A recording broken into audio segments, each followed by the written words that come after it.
വെടിയൊച്ചകൾ മുംബൈക്ക് പുത്തരിയല്ല. കൊലപാതകങ്ങളുടെ നിലവിളികളും കുടിപ്പകയുടെ ചുരുളുകളും മുംബൈയെ വിട്ടൊഴിയാറുമില്ല. സംഘടനകളും സംഘർഷങ്ങളും തലവരയായി മാറിയിരിക്കുന്ന ഇന്ത്യയുടെ വ്യാവസായിക തലസ്ഥാനമാണ് മുംബൈ.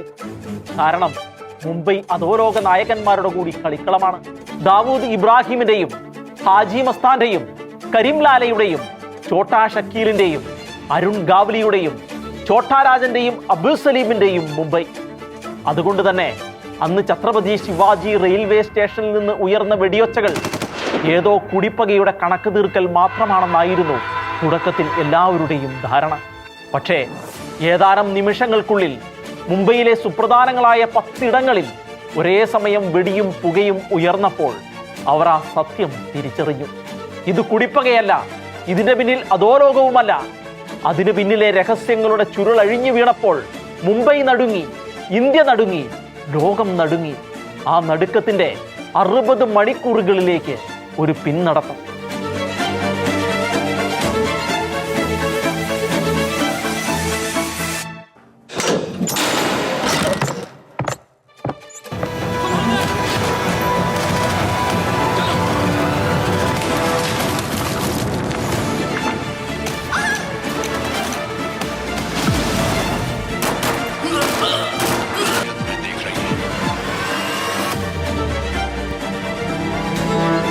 ഷെക്കേന ന്യൂസിന്റെ ലോകം നടുങ്ങിയ നിമിഷങ്ങളുടെ പുതിയ എപ്പിസോഡിലേക്ക് സ്വാഗതം.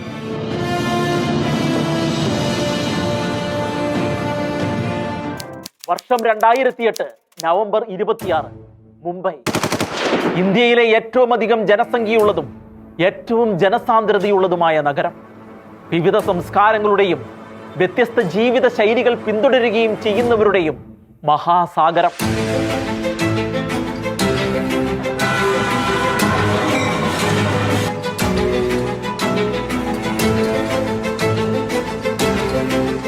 ഈ മഹാനഗരത്തെ പിടികിട്ടാത്ത ഒരു ചോദ്യത്തിലേക്ക് തള്ളിയിട്ടുകൊണ്ടാണ് പലയിടങ്ങളിൽ നിന്നായി അന്നേ ദിവസം വെടിവെപ്പും സ്ഫോടനങ്ങളും ഉണ്ടായത്.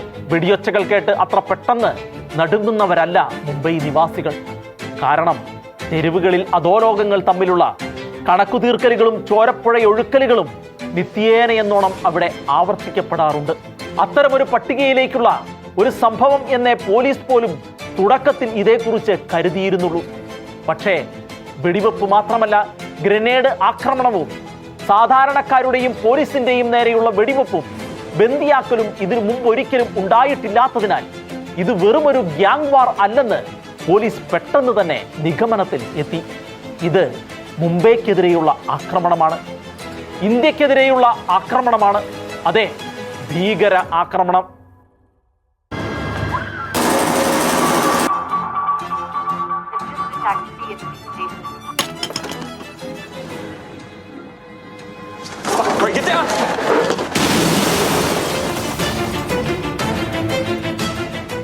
ബിൻ ലാദന്റെ നേതൃത്വത്തിൽ അമേരിക്കയിൽ നടന്ന ഭീകരാക്രമണം 3 ഇടങ്ങളിൽ മാത്രമായിരുന്നു. പക്ഷേ മുംബൈയിൽ നടന്നത് 10 സ്ഥലങ്ങളിൽ ഒരേ സമയത്തായിരുന്നു. ഛത്രപതി ശിവാജി റെയിൽവേ സ്റ്റേഷൻ, നരിമാൻ പോയിന്റിലെ Oberoi Trident hotel, Taj hotel, Nariman hotel, Cama hospital, Leopold cafe, saint Xavier's church, gateway of India, Mumbai Chabad ഹൗസിന്റെ നിയന്ത്രണത്തിലുള്ള ഓർത്തഡോക്സ് ജൂയിഷ് മെട്രോ അബാർസ് തിയേറ്റർ, പോലീസ് ഹെഡ്ക്വാർട്ടേഴ്സ് എന്നിവിടങ്ങളിലായിരുന്നു ഭീകരാക്രമണം അരങ്ങേറിയത്.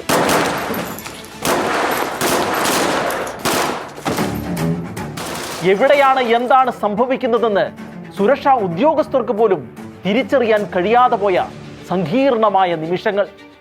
ഒരിക്കൽ പോലും ആളൊഴിയാതെയുള്ള മുംബൈയുടെ നഗരങ്ങൾ പെട്ടെന്നൊരു നിമിഷം കൊണ്ട് വിജനമായി. മുമ്പൊരിക്കലും ഉണ്ടായിട്ടില്ലാത്ത വിധത്തിലുള്ള ഭീതി അവരെ ഗ്രസിച്ചു.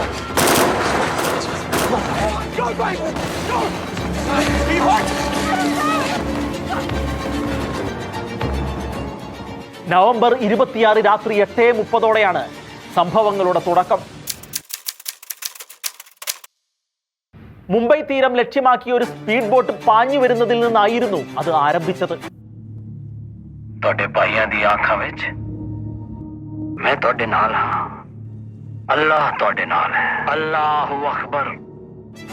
അതിലുണ്ടായിരുന്നത് ലഷ്കറെ ഭീകരന്മാരായ 10 പേരായിരുന്നുവെന്ന് പിന്നീടാണ് മനസ്സിലാക്കിയത്.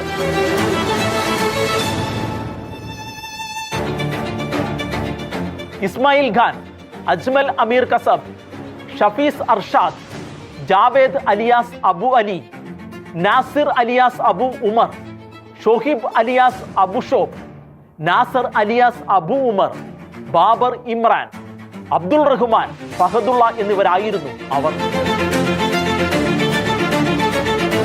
അതിൽ 8 പേർ അജ്മാൻ നഗറിൽ ഇറങ്ങുകയാണ് ഉണ്ടായത്. അതിനുശേഷം സ്പീഡ് ബോട്ട് ഒബ്രോയ് ഐലൻഡ് ലക്ഷ്യമാക്കി പാഞ്ഞുപോയി.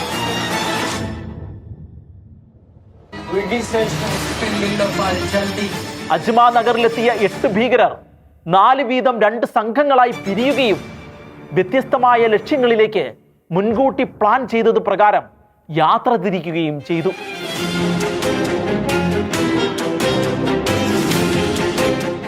മറ്റേതൊരു യാത്രക്കാരെയും പോലെയേ അവരെ കണ്ടുമുട്ടിയ മറ്റുള്ളവർക്കും തോന്നിയുള്ളൂ. മുംബൈ നഗരത്തെ ചുട്ടുകരിക്കാൻ വന്ന ഭീകരവാദികളാണ് അവരെന്ന് ആരും അപ്പോൾ മനസ്സിലാക്കിയിരുന്നില്ലെന്നും അവരുടെ ബാഗിൽ കലാസ്റ്റിക്കോ തോക്കുകളും ഗ്രനേഡുകളും ബോംബുകളുമാണ് ഉള്ളതെന്നും ആരും അറിഞ്ഞില്ല. പോലീസിനെ തെറ്റിദ്ധരിപ്പിക്കാനായി അവർ കൈകളിൽ രാഗി ധരിച്ചിട്ടുണ്ടായിരുന്നു. പോരാഞ്ഞ് ഹൈദരാബാദിലെ ഒരു പ്രമുഖ വിദ്യാഭ്യാസ സ്ഥാപനത്തിന്റെ വിദ്യാർത്ഥികളുടെ ഐഡന്റിറ്റി കാർഡും ഇന്ത്യൻ സിം കാർഡുള്ള നോക്കിയ മൊബൈൽ ഫോൺ ആയിരുന്നു അവർ ഉപയോഗിച്ചിരുന്നതെന്നും പിന്നീട് കണ്ടെത്തുകയുണ്ടായി. 2 ടാക്സികളിലായി 4 പേർ വീതമുള്ള യാത്രക്കാർ ഛത്രപതി ശിവാജി റെയിൽവേ സ്റ്റേഷനിലും നരിമാൻ ഹൗസിന്റെ സമീപത്തും താജ് ഹോട്ടലിന്റെ സമീപത്തുമായിട്ടാണ് ഇറങ്ങിയത്.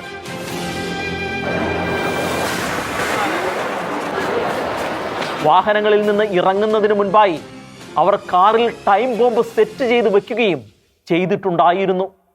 ഛത്രപതി ശിവജി ടെർമിനലിൽ ഭീകരർ എത്തിയത് രാത്രി 9:20 കസബും ഇസ്മായിലുമായിരുന്നു അവിടെ എത്തിയത്. അവർ റെയിൽവേ സ്റ്റേഷനിലെ പൊതു ശൗചാലയത്തിൽ കയറി തങ്ങളുടെ തോക്കുകളിൽ തിരകൾ നിറയ്ക്കുകയാണ് ആദ്യം ചെയ്തത്. പിന്നെ പ്ലാറ്റ്ഫോമിലെത്തി അവർ മുൻപിൻ നോക്കാതെ യാത്രക്കാരുടെ നേരെ നിറയൊഴിച്ചു തുടങ്ങി.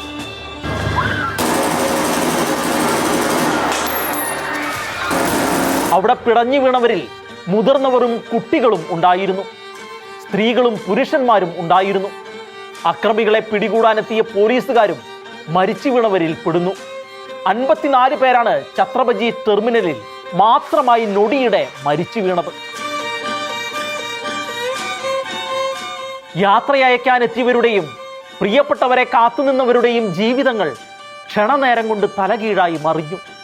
വേർപിരിയലിന്റെ വേദനയും കണ്ടുമുട്ടലിന്റെ ആഹ്ലാദവും സംഗമിക്കുന്ന റെയിൽവേ സ്റ്റേഷൻ അന്ന് ആദ്യമായി മരണത്തിന്റെ അപ്രതീക്ഷിതമായ ആഘാതത്തിൽ വിറങ്ങലിച്ചു നിന്നു.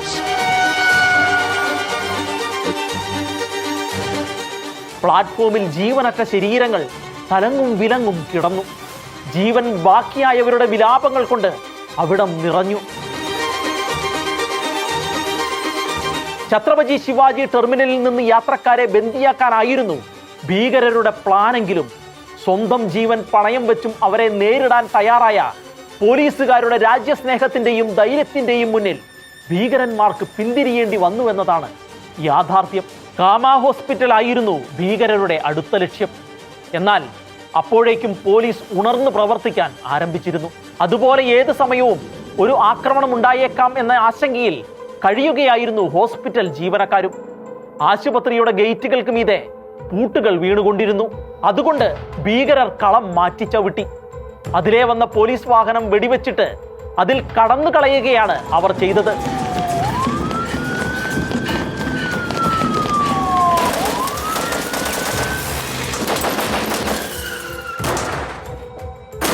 വെടിവെപ്പിൽ ആന്റി ടെററിസ്റ്റ് സ്ക്വാഡിന്റെ ഹേമന്ത് കർക്കറെ ഉൾപ്പെടെ 5 പേർ കൊല്ലപ്പെട്ടു.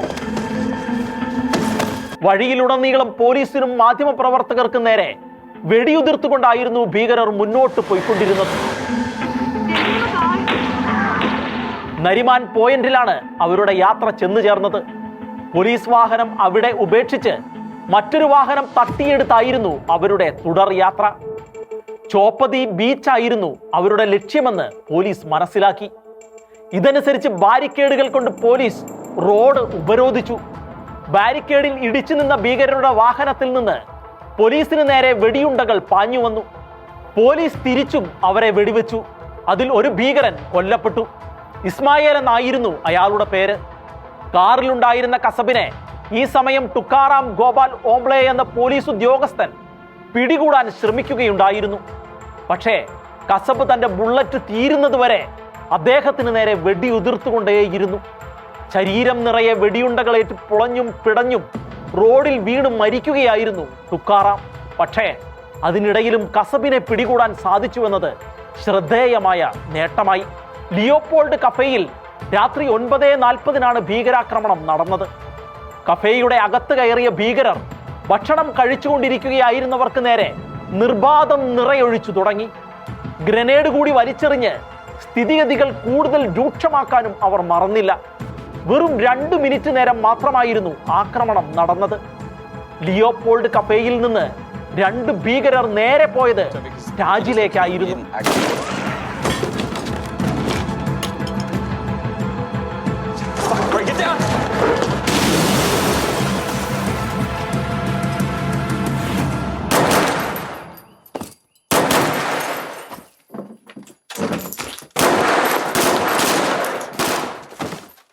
അപ്പോഴേക്കും മറ്റു 2 ഭീകരർ കൂടി അവിടെ എത്തിക്കഴിഞ്ഞിരുന്നു. അതോടെ ഭീകരാക്രമണം 4 പേർ ചേർന്നായി. ഹോട്ടൽ ലോബിയിൽ ആ സമയം ഉണ്ടായിരുന്ന എല്ലാവരെയും അക്രമികൾ വെടിവെച്ചിട്ടു. ഇനി അവിടെ ആരും അവശേഷിക്കുന്നില്ലെന്ന് മനസ്സിലാക്കിയ ഭീകരർ ഹോട്ടലിന്റെ ഏറ്റവും മുകളിലത്തെ നിലയിലേക്കാണ് പോയത്. ഹോട്ടൽ താമസക്കാരെ ബന്ദികളാക്കുകയായിരുന്നു അവരുടെ അടുത്ത ലക്ഷ്യം. സ്ഥിതിഗതികളെ മുഴുവൻ കൃത്യമായി മനസ്സിലാക്കുന്നതിനായിരുന്നു അവർ ഏറ്റവും മുകളിലത്തെ നില തന്നെ തെരഞ്ഞെടുത്തത്.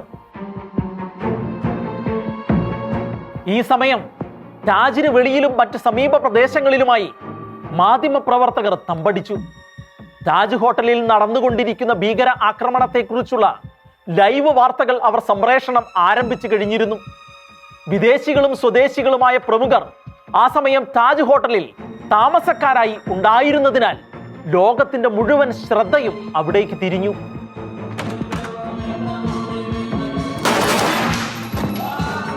ഇതെല്ലാം ലഷ്കർ-എ ഭീകര സംഘടനയുടെ തലപ്പത്തുള്ളവരും കാണുന്നുണ്ടായിരുന്നു. തങ്ങൾ നിയോഗിച്ച ഭീകരർക്ക് നിർദ്ദേശങ്ങൾ നൽകാൻ അവരെ ഇക്കാര്യങ്ങൾ തെല്ലൊന്നുമല്ല സഹായിച്ചത്.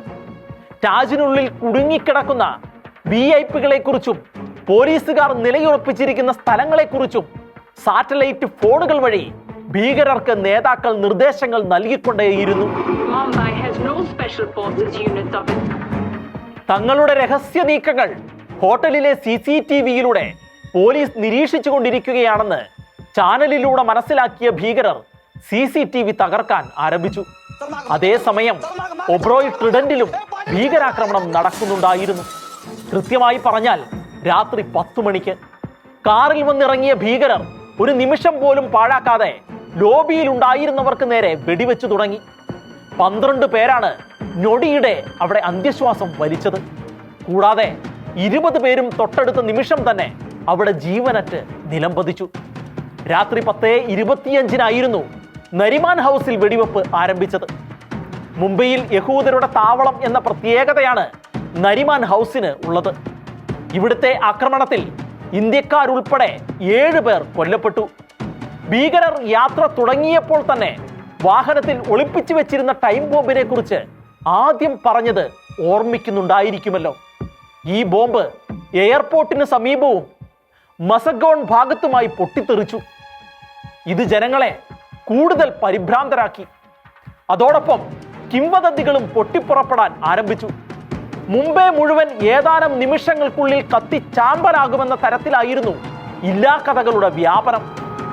ഭീകരാക്രമണത്തെ നേരിടാൻ തക്ക സജ്ജമല്ലായിരുന്നു മുംബൈയിലെ പോലീസ്.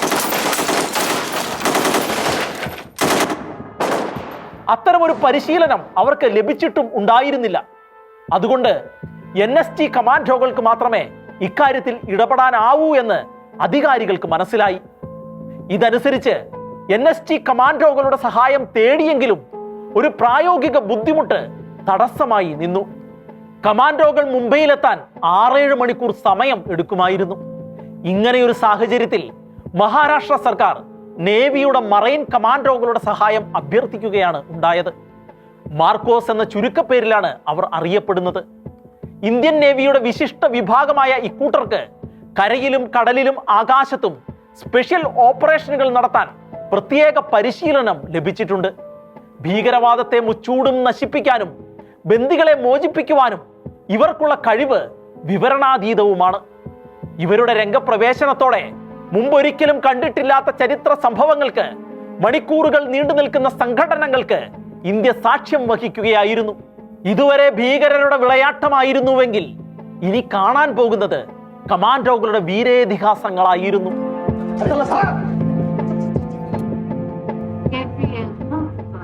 ഓപ്പറേഷൻ ബ്ലാക്ക് ടൊറാന്റോ എന്നാണ് ഈ ഓപ്പറേഷൻ അറിയപ്പെട്ടത്.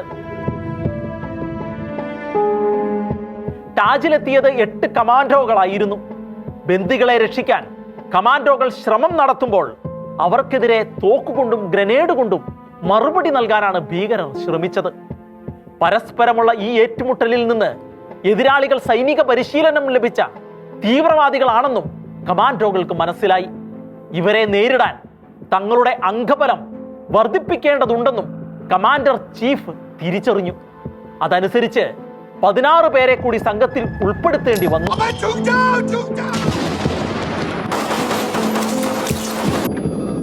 തുടർന്ന് കമാൻഡോകൾ 3 ടീമുകളായി തിരിഞ്ഞു.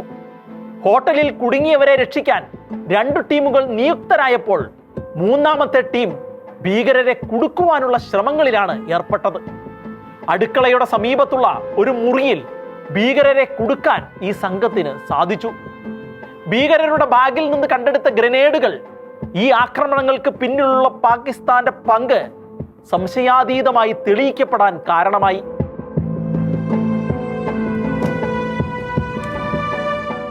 പാകിസ്ഥാന്റെ ഓഡിയൻസ് ഫാക്ടറിയിൽ നിർമ്മിച്ചതായിരുന്നു ഈ ഗ്രനേഡുകൾ. കാശ്മീർ ഭീകരരുടെ പക്കൽ നിന്ന് ഇതിനു മുൻപും ഇത്തരം ഗ്രനേഡുകൾ കണ്ടെത്തിയതിന്റെ വെളിച്ചത്തിലായിരുന്നു പാകിസ്ഥാൻ ബന്ധത്തിലേക്ക് ഇവരുടെ സംശയം വിരൽ ചൂണ്ടിയത്.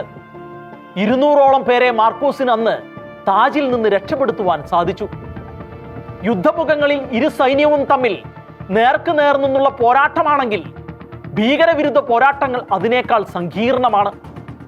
കാരണം ഭീകരർ എവിടെയാണ് ഒളിച്ചിരിക്കുന്നതെന്നോ എങ്ങനെയാണ് എതിർക്കുന്നതെന്നോ പറയാൻ കഴിയാത്ത അവസ്ഥ. ഇതാണ് ഭീകരന്മാരെ അടിച്ചമർത്തുമ്പോൾ ഉണ്ടാകാനിടയുള്ള പ്രധാന വെല്ലുവിളി. ഇത് അടിച്ചമർത്തൽ ദുഷ്കരമാക്കുകയും ചെയ്യും. മുംബൈ ഭീകരാക്രമണത്തിന്റെ കാര്യത്തിലും ഇത് ബാധകമായിരുന്നു.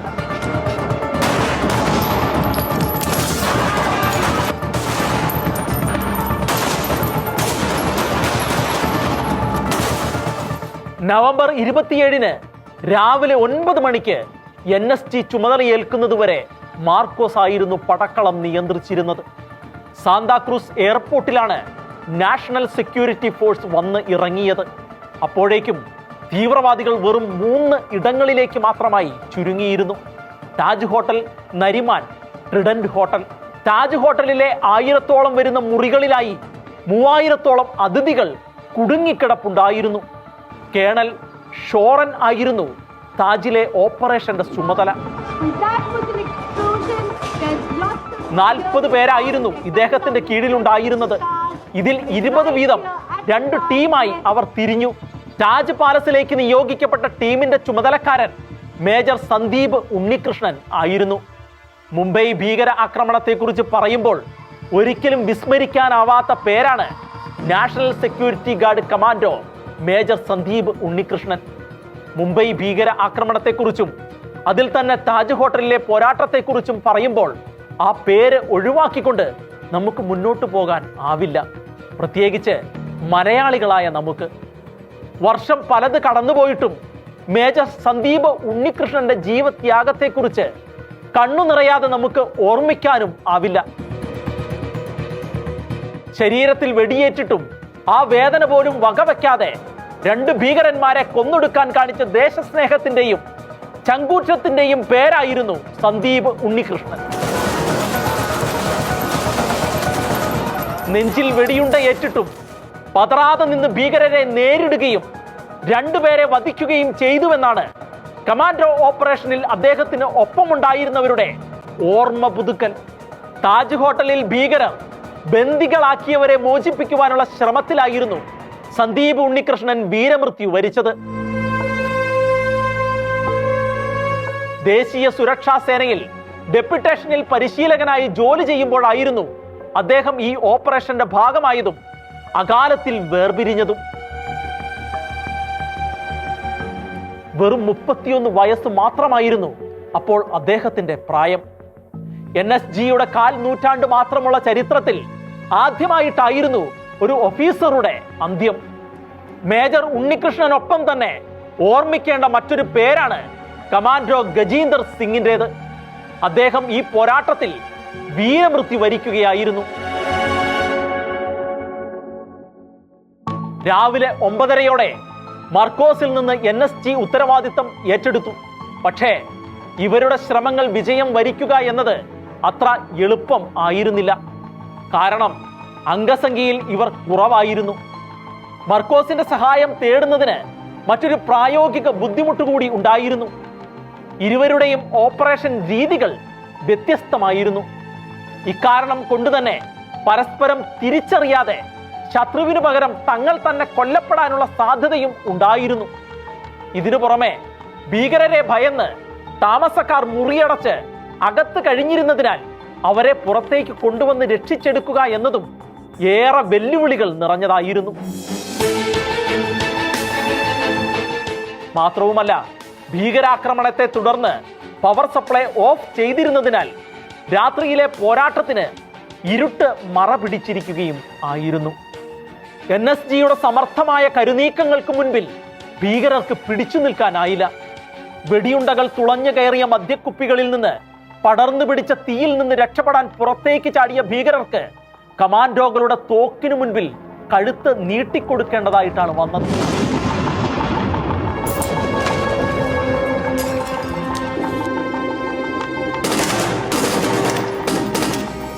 മൂന്ന് പേരെയാണ് കമാൻഡോകൾ അവിടെ കൊന്നിട്ടത്. ഒരാൾ അതിനു മുൻപ് തന്നെ കൊല്ലപ്പെട്ടിരുന്നു. അതോടെ മുംബൈയെ മുൾമുനയിൽ നിർത്തിയ 60 മണിക്കൂർ നേരം നീണ്ട ഭീകരാക്രമണ പരമ്പരകൾക്ക് അവസാനമാവുകയായിരുന്നു. എങ്കിലും താജിലും മറ്റും ബോംബ് സ്ഫോടനങ്ങൾക്ക് യാതൊരുവിധ സാധ്യതയും ഇല്ലെന്ന് ഓരോ മുറിയും അരിച്ചു പെറുക്കി ഉറപ്പുവരുത്തിയതിനു ശേഷം മാത്രമേ അവർ പിന്തിരിഞ്ഞുള്ളൂ.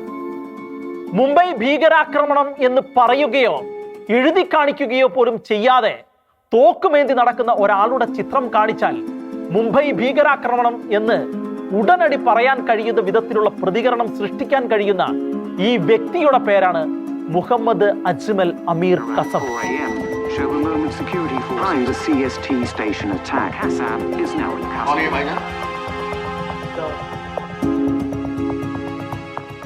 മുംബൈ ഭീകരാക്രമണം നടത്തിയ 10 ഭീകരരിൽ 9 പേരെയും സംയുക്ത സേനകൾ കൊന്നുതള്ളിയപ്പോഴും ജീവനോടെ പിടികൂടാൻ സാധിച്ച ഒരേ ഒരാൾ, ഇന്ത്യ ജീവനോടെ പിടികൂടിയ ആദ്യ ഭീകരൻ, അതായിരുന്നു അജ്മൽ അമീർ കസം.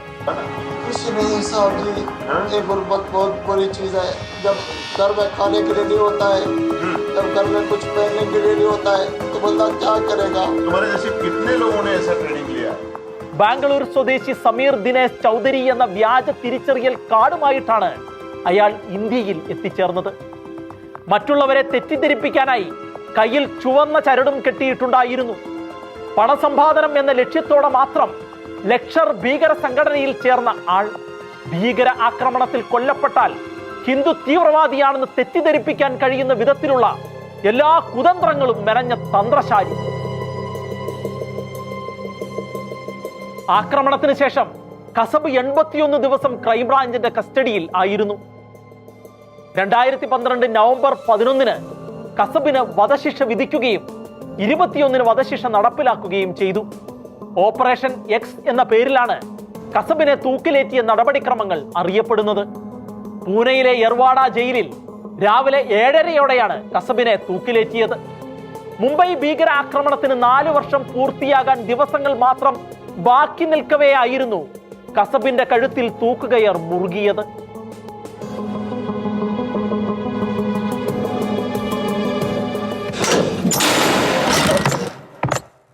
കസബിനൊരുക്കിയ തൂക്കുകയറിനെ കുറിച്ച് കൂടി ചില കാര്യങ്ങൾ പറയാം.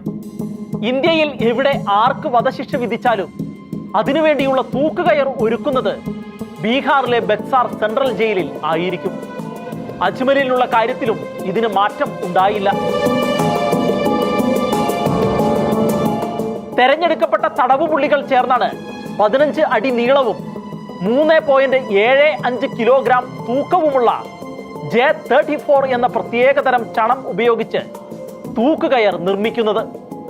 1 മാസത്തെ അധ്വാനം ഇതിനു വേണ്ടിവരും. ചണം മെഴുകിൽ മുക്കിവെച്ച് കട്ടിയുള്ള 16 ഇഴകൾ പിരിച്ചാണ് തൂക്കുകയർ ഉണ്ടാക്കുന്നത്. അജ്മലിനു മുമ്പ് അഫ്സൽ ഗുരുവിനെ തൂക്കിക്കൊല്ലാനായിരുന്നു തൂക്കുകയർ നിർമ്മാണം ഇന്ത്യയിൽ നടന്നത്. മുംബൈയിൽ ഭീകര ആക്രമണം ഇത് ആദ്യത്തേതൊന്നും ആയിരുന്നില്ല.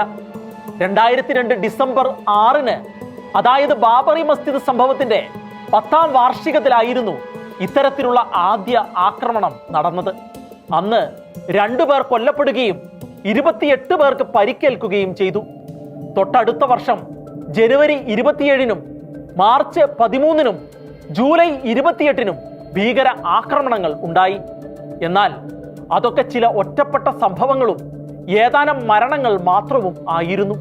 പക്ഷേ 2008 നവംബർ 26-ന് നടന്ന മുംബൈ ഭീകര ആക്രമണ പരമ്പര അതുവരെയുള്ള എല്ലാ ഭീകര ആക്രമണങ്ങളെയും നിഷ്പ്രഭമാക്കുകയും ഭീകരപ്രവർത്തനത്തിന്റെ വ്യാപ്തി ലോകത്തിനു മുൻപിൽ തുറന്നു കാട്ടുകയും ചെയ്തു.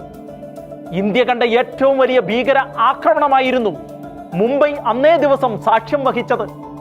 166 പേർ കൊല്ലപ്പെടുകയും 250-ലേറെ പേർക്ക് പരിക്കേൽക്കുകയും ചെയ്തുവെന്നതാണ് കണക്ക്.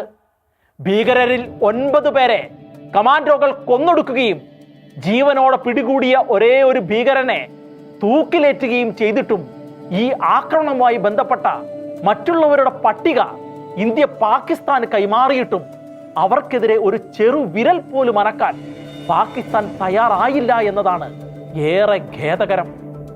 കൊല്ലപ്പെട്ടവരോടും മുറിവേറ്റവരോടും ഇനിയും പാകിസ്ഥാൻ ഭരണകൂടം അനീതി കാണിക്കുന്നിടത്തോളം കാലം മുംബൈക്കേറ്റ ആഴത്തിലുള്ള ഈ മുറിവിന് ഒരിക്കലും വാട്ടം ഉണ്ടാവുകയില്ല. പാകിസ്ഥാനും ഭീകരവാദവും തമ്മിൽ എങ്ങനെയാണ് ബന്ധപ്പെട്ടിരിക്കുന്നതെന്നായിരുന്നു മുംബൈ ഭീകരാക്രമണം തുറന്നു കാട്ടിയത്. ലോകത്തിനു മുൻപിൽ തന്നെ പാകിസ്ഥാന്റെ ഭീകരവാദ പ്രവർത്തനങ്ങളെക്കുറിച്ച് ചർച്ച ചെയ്യാനും ഇത് അവസരം സൃഷ്ടിച്ചു. ഇക്കൊല്ലം നവംബർ 26-ന് മുംബൈ ഭീകര ആക്രമണം നടന്നിട്ട് 15 വർഷം പൂർത്തിയാകുകയാണ്. ഭീകരവാദത്തിന്റെ പേരിൽ അകാല മൃത്യു വരിച്ച പൗരന്മാരുടെയും ധീര ജവാന്മാരുടെയും ഓർമ്മകൾക്ക് മുൻപിൽ നമുക്ക് ആദരാഞ്ജലികൾ അർപ്പിക്കാം. ഭീകരവാദം അവസാനിക്കട്ടെ. ഇനിയൊരു ഭീകരാക്രമണം ലോകത്ത് ഒരിടത്തും അരങ്ങേറാതിരിക്കട്ടെ. ഭീകരവിരുദ്ധ പ്രവർത്തനങ്ങൾക്കായി നമുക്ക് ഒറ്റക്കെട്ടായി അണിനിരക്കാം.